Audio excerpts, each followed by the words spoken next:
Donc ici, on va parler des dégradés de forme.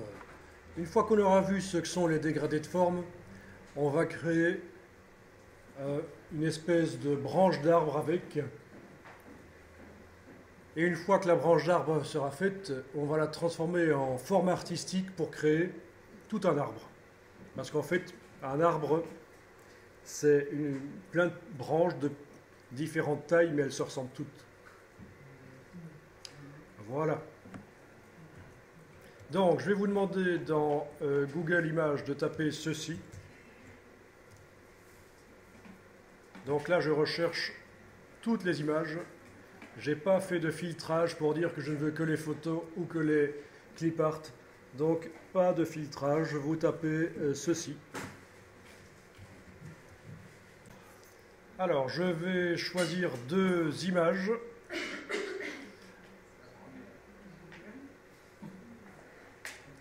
Comment tu as deviné qu'il y avait la première et la deuxième? C'est un peu fort, ça.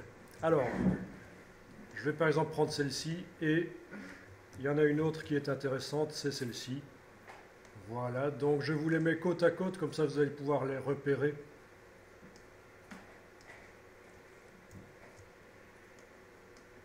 Voilà.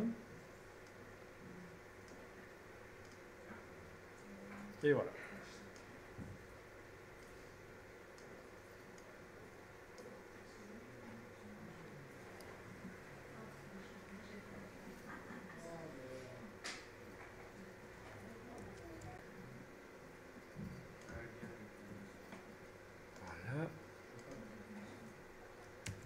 Donc vous transférez ça dans Photoshop et vous enregistrez dans un nouveau dossier qu'on va appeler dégradé de forme. Donc ici, dans mon dossier général d'aujourd'hui, je crée un nouveau dossier que j'appelle dégradé de forme.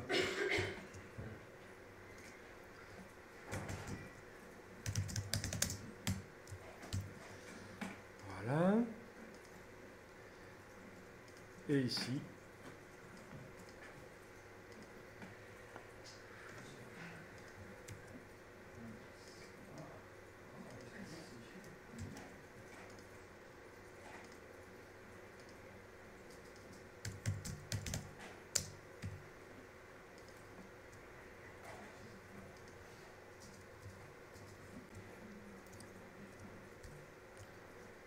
donc au niveau de la taille des images, menu image, taille de l'image dans Photoshop, voyons un peu. Bon, 17 cm sur 16, c'est correct, c'est pas trop grand par rapport à Illustrator, par rapport à mon plan de travail. Celle-ci, 12 cm sur 12, ça va. Ok, donc je peux les fermer dans Photoshop et je vais travailler dans Illustrator et je vais travailler dans un nouveau document. Format A4 horizontal, c'est bien. Et je vais importer donc la première image.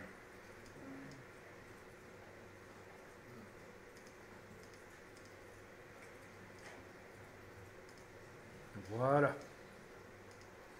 Et on va faire un masquage dans Illustrator, c'est-à-dire que le décor va disparaître. Alors on va voir comment faire un masquage. C'était quoi ça? Il y a une vache dans... moi qui ai vécu quand j'étais petit dans une ferme, je me suis retrouvé 40 ans en arrière. Bon, c'est pas grave, excusez-moi. Donc, dans la palette des calques, je verrouille l'image parce que je ne voudrais pas qu'elle bouge et je vais créer un tracé par-dessus. Donc j'ai dans la palette des calques verrouillé l'image. Ensuite, je vais prendre la plume. Voilà. Et je vais faire la sélection. Alors l'image n'est pas terrible au niveau qualité, on est d'accord, mais ce n'est pas un drame, c'est juste pour apprendre comment ça marche. Alors je peux donner une couleur de contour bien visible à ce tracé si je veux. De toute façon, après il va disparaître. Enfin, je veux dire, sa couleur va disparaître. Par contre, il vaudrait mieux qu'il n'ait pas de couleur de fond. Sinon, au fur et à mesure que je vais le tracer, il va m'ennuyer. Voilà. Donc vous faites ça rapidement, hein. C'est juste pour voir la technique, comment ça fonctionne.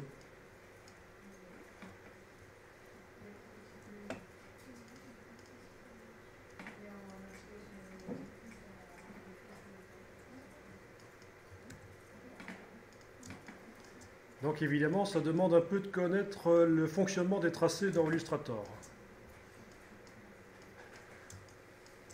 Un tout petit peu un chouïa. Mais c'est du b.a.-ba. Si vous ne connaissez pas ça, surtout, trouvez un moyen pour arriver à connaître le fonctionnement des courbes de Bézier dans Illustrator.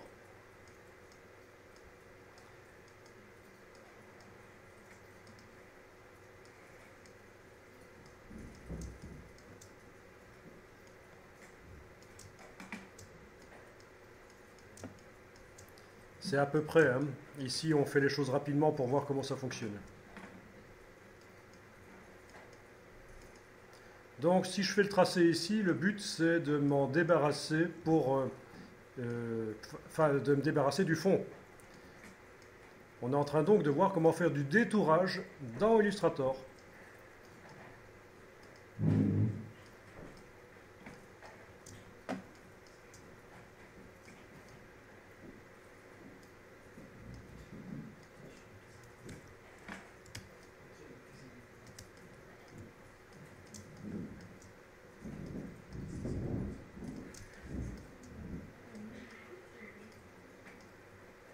Je dis ça et je dis rien, mais il a quand même du gras, hein. Je ne vais pas critiquer, mais... Non, parce que mon épouse me dit souvent que j'ai du gras, mais quand je vois celui-ci, il en a quand même un demi-millimètre à peu près, mais quand même. Qu'est-ce qui est pixelisé chez toi? Mon trait. Ton trait est pixelisé. Oui. On va voir ça.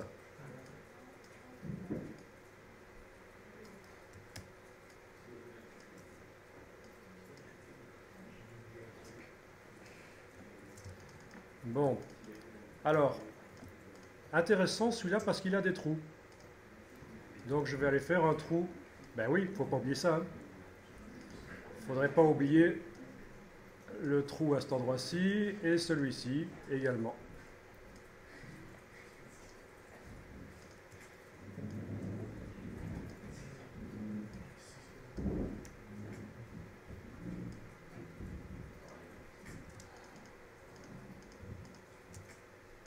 Bon, je vais mettre à jour le fichier sur le disque dur.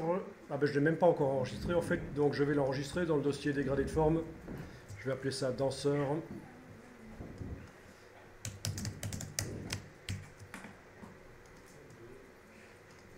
Voilà. Donc je rebondis sur le problème que tu as eu parce que ça peut intéresser tout le monde. Donc dans Photoshop, tu avais le problème que je vais montrer ici, que j'ai recréé pour la circonstance. Ce sont des choses qui peuvent arriver quand on prend des images sur le web. La résolution est complètement bizarre. Si je vais dans Images, taille de l'image, je remarque ici j'ai une résolution de 6000 pixels par pouce. Pour une image qui fait seulement 500 pixels sur 468, ça me fait une image de 0,2 cm sur 0,2. Donc ça veut dire que quand j'amène ça dans Illustrator,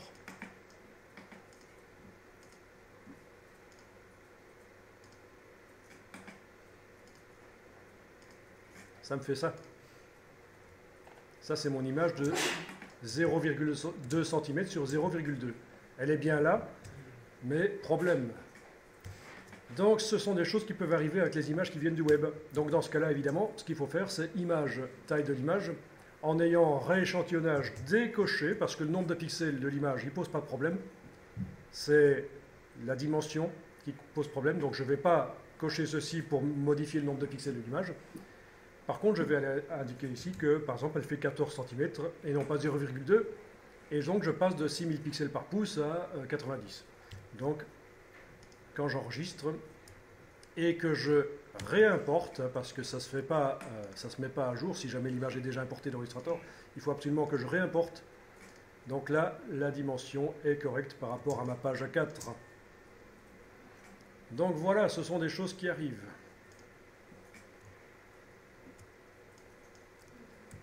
Donc, vous avez un ou plusieurs tracés, suivant qu'il y a des trous ou pas dans votre personnage, un ou plusieurs tracés qui ont été créés. Alors, cette version-là, je l'enregistre.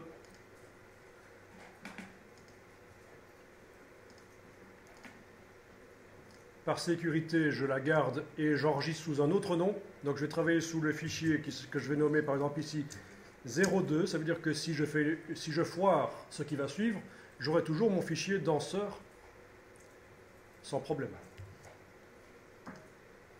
Donc, toujours penser à ça. Enregistrer régulièrement sous un nom différent pour le cas où on foirerait les choses. Alors, je vais déverrouiller l'objet de l'image. Et alors, je vais sélectionner en englobant comme ceci. Regardez parce que ça va foirer, mais je vous montre après comment il faut faire. Donc, je sélectionne tout. Enfin, je pourrais faire commande A dans ce cas-ci. Et je vais demander que les tracés qui sont au-dessus du danseur deviennent le masque vectoriel, en fait. Objet masque d'écrêtage créé. Et en fait, c'est un seul des trois qui a servi à créer. Parce qu'en fait, si vous avez plus qu'un tracé, et là je fais édition annulée, si vous avez plus qu'un tracé, il faut au préalable les réunir en un seul niveau. Alors je reverrouille l'image du danseur, je sélectionne mes trois tracés, et pour les faire venir au même niveau, objet, tracé transparent, créé. Voilà. Donc ça c'est un tracé transparent. Le mot transparent n'est pas approprié. En réalité, ça aurait dû être traduit par tracé composite. En anglais, ça s'appelle un tracé composite. Compound path. Et là, normalement, ça va marcher. Si je me sers d'un tracé composite pour masquer l'image en dessous, alors je vais tester parce que parfois ça foire, il faut aller modifier le sens de construction, etc. Je déverrouille le danseur, enfin, façon de parler.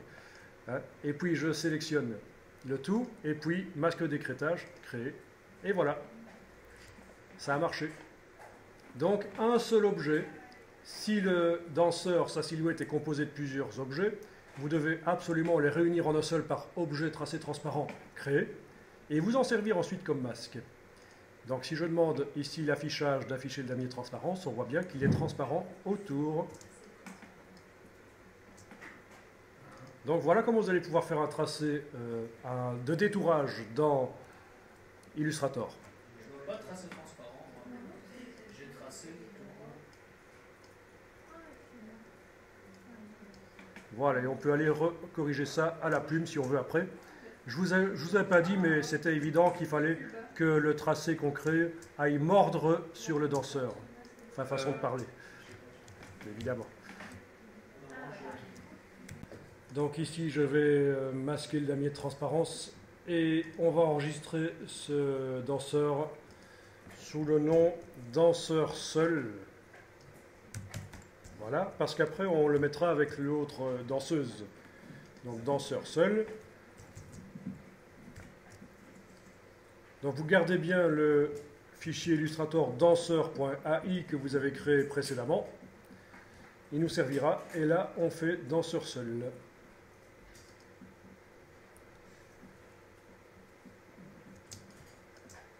Alors nous allons extraire le contour avec la flèche ici. Vous pouvez enfoncer la touche Alt et cliquer sur le contour du danseur. Tous les points sont sélectionnés. Les trous à l'intérieur ne nous intéressent pas. Ce qui nous intéresse, c'est juste le contour extérieur. Donc en fait, ce que j'utilise, si je prends la flèche blanche avec la touche Alt enfoncée, ce que j'utilise, c'est la flèche blanche plus qui se cache derrière. C'est la même chose. Ça sert à sélectionner une partie d'un tout donc une partie du masque transparent. Voilà. Et alors vous allez faire édition, copier, édition. Vous n'avez pas collé sur place, vous, hein? Vous êtes dans CS4. Est-ce qu'il y a collé sur place? Il n'y a pas collé sur place. Donc, bon, écoutez, je vais faire comme si j'étais dans CS4. Donc, édition, copier, édition, coller. Et voilà. Ça se colle n'importe où. Plutôt que de se coller au même endroit d'où ça vient. Donc, vous avez, en dehors du groupe d'écrêtage, vous avez désormais la silhouette du danseur qui est là. Donc, je vais verrouiller le groupe d'écrêtage. Je ne voudrais pas aller modifier par erreur le danseur. Ce qui m'intéresse maintenant, c'est son tracé qui est là. Ok, vous pouvez le remettre au bon endroit par rapport au danseur si vous voulez. Le voilà. Donc je vais dupliquer le tracé ici en l'amenant sur le bloc de feuilles et je peux verrouiller l'original le temps que je travaille sur le duplicata. Donc qu'est-ce qui est verrouillé actuellement dans la palette des calques? Le danseur, donc la photographie et son masque d'écrêtage, son masque transparent qui est un tracé transparent qui a servi de masque. Ça c'est verrouillé. Le tracé qui a été extrait, donc uniquement l'extérieur du danseur, pas les trous, extrait sur un tracé ici, et puis je viens de dupliquer et je travaille sur le duplicata. Donc c'est la seule chose qui n'est pas verrouillée, c'est le duplicata ici. Ok, vous pouvez zoomer en arrière, et on va utiliser l'outil d'agrandissement ici. Donc outil de mise à échelle, vous allez cliquer dans le bas du danseur, il y a une petite cible qui arrive. Ensuite, vous vous éloignez et vous faites un cliquer-glisser avec la touche majuscule enfoncée. Voilà, et vous avez agrandi le tracé. Ok? Et nous allons faire un dégradé de forme entre les deux. Donc c'est juste un premier exercice. Voilà, et je peux déplacer comme ça, voilà. Donc je vais répéter, je vais en arrière ici. Je travaille sur le tracé du dessus.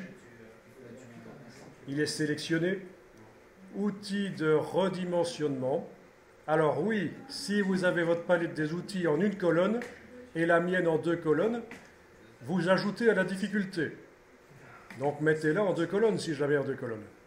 Comme ça vous trouverez plus facilement. Donc j'ai l'outil ici. Je clique pour indiquer le centre de redimensionnement. Ensuite je m'éloigne et avec je clique avec la touche majuscule enfoncée et j'agrandis la forme comme ça, voilà. Et je peux la redéplacer avec la flèche noire après si je veux. Voilà, donc le but est de faire un dégradé de forme entre la silhouette du danseur et cette grande silhouette derrière. Alors, je ne garantis pas que ça va être joli, mais on va comprendre comment ça marche. C'est un des exemples d'utilisation de ce qu'on va voir ici. Ok?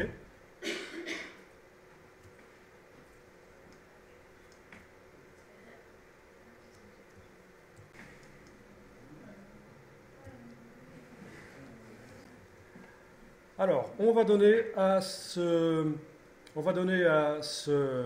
tracé un contour.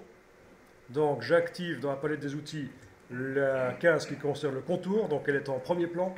Je choisis un contour. Alors, ne vous en faites pas, vous pourrez encore par la suite changer les couleurs. Donc, je vais prendre de l'orange ici, par exemple. Voilà. Et je donne une épaisseur. Voilà. Ok ? Ça pourra encore être changé après. Ce n'est pas définitif. Ok. Alors, le tracé, l'autre, je le déverrouille et je travaille sur lui. Ok. Je lui donne également une couleur de contour et une épaisseur. Voilà. Et je vais faire un dégradé de forme entre les deux, c'est-à-dire que je vais avoir un effet stroboscopique entre les deux formes.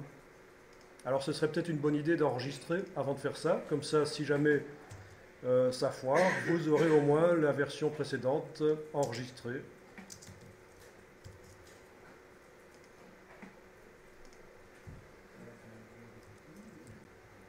Je vais sélectionner les deux tracés et menu Objet, dégradé de forme, créer. Objet, dégradé de forme, créer. Et voilà ce que ça donne, c'est un truc bizarre, mais on va régler ça après. Ça, c'est comme ça que ça arrive au début. Ceci dit, ça peut être intéressant si je le déplace déjà sous le groupe du masque d'écrêtage. Ça peut déjà avoir un certain intérêt. Bon. Alors, vous voyez dans la palette des calques qu'un dégradé de forme a été créé. D'accord ?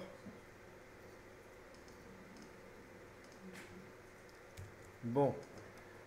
Alors, on a les deux tracés et on a une droite qui les rejoint. Vous allez voir à quoi ça peut servir après. Donc, si j'agrandis un peu les vignettes dans la palette des calques, souvenez, 100 pixels. Donc je vais remarquer ce que j'ai vraiment. J'ai les deux tracés identiques et une droite qui les rejoint, qui pour l'instant ne vous sert pas.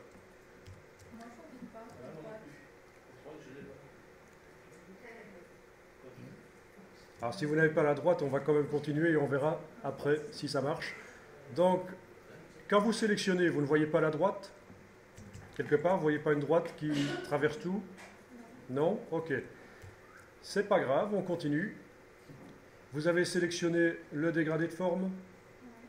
Objet, dégradé de forme, option de dégradé. Objet, dégradé de forme, option de dégradé.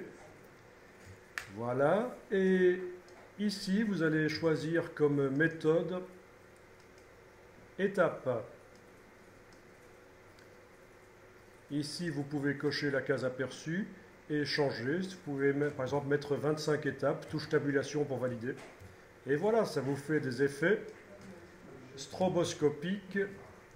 Ça peut être intéressant.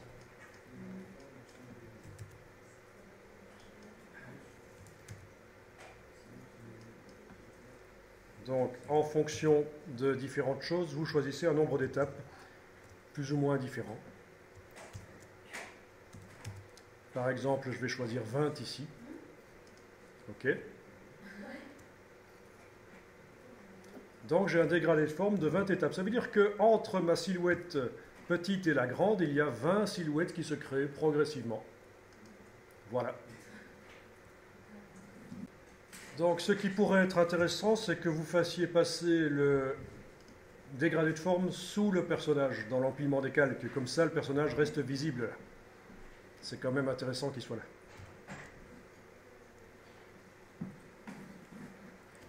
Alors, dans le dégradé de forme, on va pouvoir sélectionner l'un et l'autre et vous allez pouvoir changer les choses. Par exemple, je sélectionne mon dégradé qui actuellement a une couleur orange. Enfin, ma forme qui a une couleur orange, pardon. Pas le dégradé. La forme qui a une couleur orange. Je peux aller changer la couleur. Je peux faire des tests. Voilà. Je peux changer l'épaisseur. D'accord ? Voilà, je mets 1 point, par exemple. Alors, si on met 0, ça pose un problème. Parce qu'il n'y a plus que la couleur de la forme d'en dessous qui est visible. Mais ceci dit, c'est peut-être pas mauvais. Hein ? Donc, je vais remettre 0,25 par exemple. Voilà. Donc, je sélectionne la forme d'en dessous. Je peux lui donner une épaisseur, une autre couleur si je veux. Donc, vous voyez, ça peut donner des effets très intéressants, un peu cinétiques, ce genre d'effet. Je change la couleur comme je veux.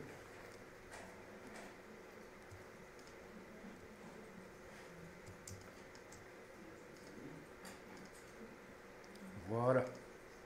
OK. Vous changez donc la couleur, l'épaisseur, et il est même possible qu'on puisse changer l'opacité. Alors voyons un peu par la palette de transparence, si je modifie l'opacité. Ah, mais je vais y aller par la palette aspect plutôt. Palette aspect, aller modifier la transparence du contour ici. Donc j'ouvre, voilà, opacité, et voilà. Et on peut modifier donc en effet l'opacité du contour. Donc ça veut dire que le contour de départ a 0% d'opacité.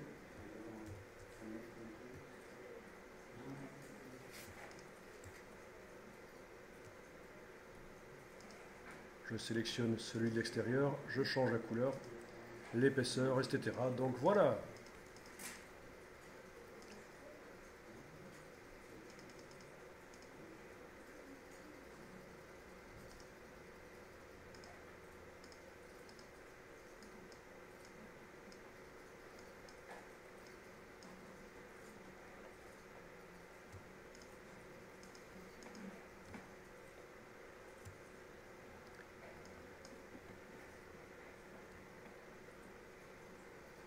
Donc je vais enregistrer ce document sous un autre nom pour garder ça.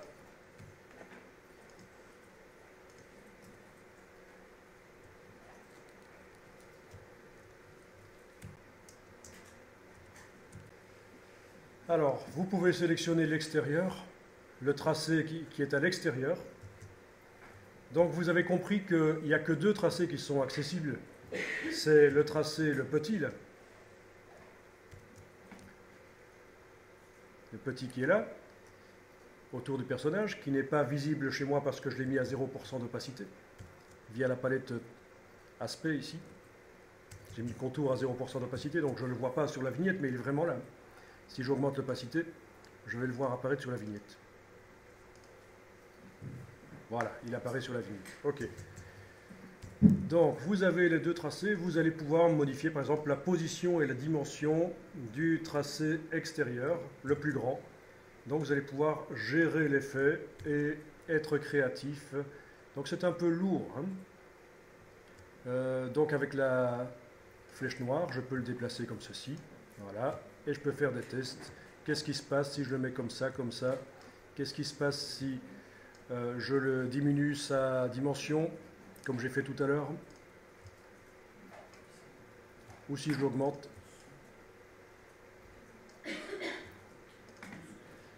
Qu'est-ce qui se passe si je modifie le nombre d'étapes du dégradé? Menu Objet, dégradé de forme, Options. Voilà. Et que je change le nombre d'étapes, je mets par exemple 50 au lieu de 20. Voilà. Donc ça peut donner des choses intéressantes. Et c'est surtout sur un fond noir que ça va être intéressant. Donc qu'est-ce que je vais faire ici? Je vais en fait créer une forme qui va être sous la photo et le dégradé de forme. Voilà, donc je prends l'outil rectangle, je trace. Alors vous allez dire, mais ma page A4, on ne s'en occupe pas de la page A4 pour l'instant. Donc ce rectangle va être noir, par exemple. Ça pourrait être autre chose que du noir, mais là je vais mettre du noir et je le fais passer sous le dégradé de forme. Voilà. Et là je vais pouvoir aller jouer sur les couleurs dans le dégradé de forme.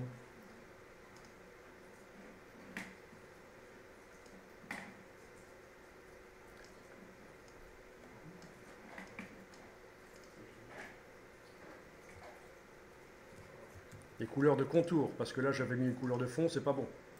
Voilà. Je peux aller jouer sur les couleurs, l'épaisseur, etc. La dimension.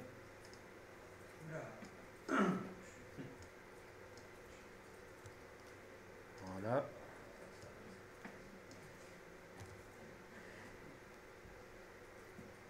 L'opacité, etc. Bon, l'opacité dans ce cas-ci, je vais peut-être plutôt la modifier pour le tracé qui est le plus proche du corps. Alors on ne va pas s'éterniser là-dessus, parce que ce sera à vous à utiliser ça comme vous le souhaitez.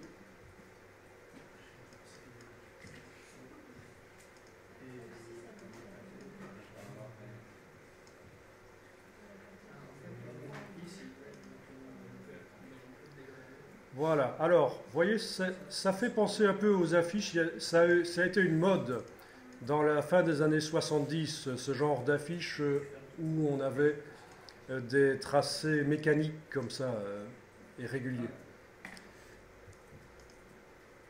Donc il faut savoir que ça existe et quand quelqu'un vous demande de faire un truc du genre, ben, vous savez le faire maintenant. Ça ressemble un peu à la 3D aussi, du mesh 3D. Ok?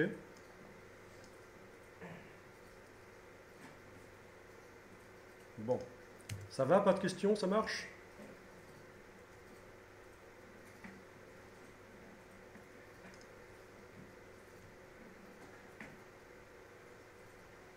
C'est un peu lourd, hein. Ça demande pas mal de ressources informatiques, malgré tout. Ah oui, on avait notre page qui posait problème.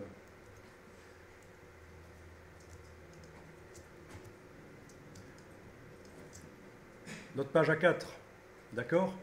La page A4, vous la voyez là? On la voit pas facilement, elle est là. Je viens d'enlever l'œil en face du fond noir. Vous voyez la page A4? Alors, ben, ce qu'on va faire, c'est qu'on va agrandir le plan de travail. Cette façon pour le récupérer dans InDesign, donc la page qu'elle soit A4, ça n'a pas une grande importance, vous allez comprendre, on va le mettre après sur une affiche A3 dans InDesign. Vous allez activer l'outil plan de travail. Et votre plan de travail, il n'y en a qu'un seul pour l'instant, vous allez l'agrandir de manière à ce qu'il englobe votre danseur. Donc, outil plan de travail, voilà. Bon, vous pouvez carrément l'agrandir comme ça. Donc, c'est un plan de travail qui n'est plus A4. Voilà sa dimension. C'est indiqué en haut 55 cm sur...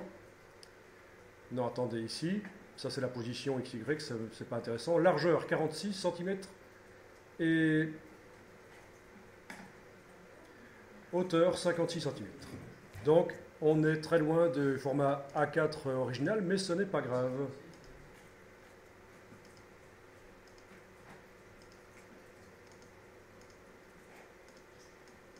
On va le placer dans InDesign. Vous l'enregistrez en Illustrator et vous lancez InDesign et on va aller le placer. Et vous allez voir qu'en fait, le plan de travail original dans Illustrator n'a pas beaucoup d'importance. Du moment qu'il englobe ce qu'il faut montrer. C'est ce qui est important. Donc, dans InDesign, je fais un nouveau document, par exemple une affiche format A3 vertical. Donc, format de page A3 vertical. Bon, InDesign est réglé en pixels parce que la dernière fois qu'on l'a utilisé, c'était pour faire des PDF et des sites web flash, mais voilà, c'est pas très grave, c'est quand même format A3 vertical. Fichier importé, je vais chercher l'image que je viens de créer.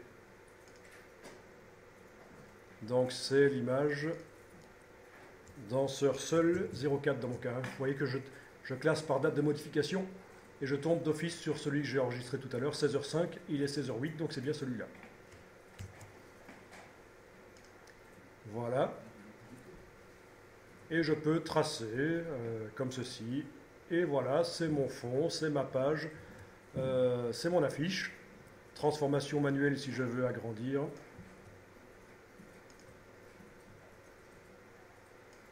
Voilà, je gère la création de mon affiche. Ça peut dépasser, c'est peut-être pas un problème. C'est vous qui voyez.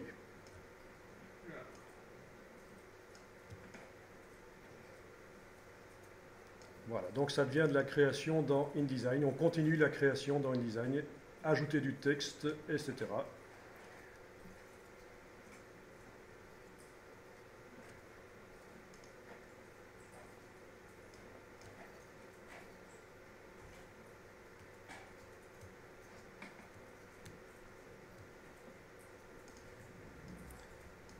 Il faut faire des tests.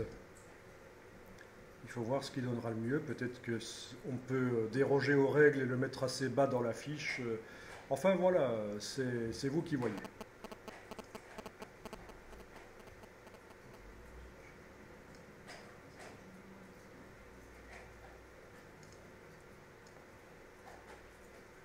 Donc évidemment, si vous n'avez jamais touché à InDesign, c'est un peu difficile de faire ça.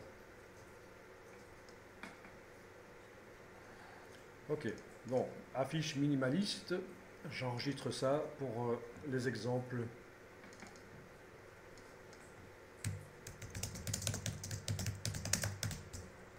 Voilà. Donc vous avez compris le principe, le plan de travail dans Illustrator n'a pas beaucoup d'importance du moment qu'il englobe ce qu'il faut montrer. Après, vous faites la mise en page, vous continuez dans InDesign. InDesign est plus puissant pour le texte. Donc je vous déconseille de faire du texte dans Illustrator, sauf un peu, hein, des titres, ça peut être intéressant, un peu de titres, mais trop de texte dans Illustrator, non, ça ne va pas marcher. Bon, alors, eh bien, on va faire le personnage, l'autre personnage, le détouré, et cette fois-ci, on va faire un dégradé de forme entre leurs deux silhouettes, parce que ça marche aussi. On peut faire entre deux silhouettes.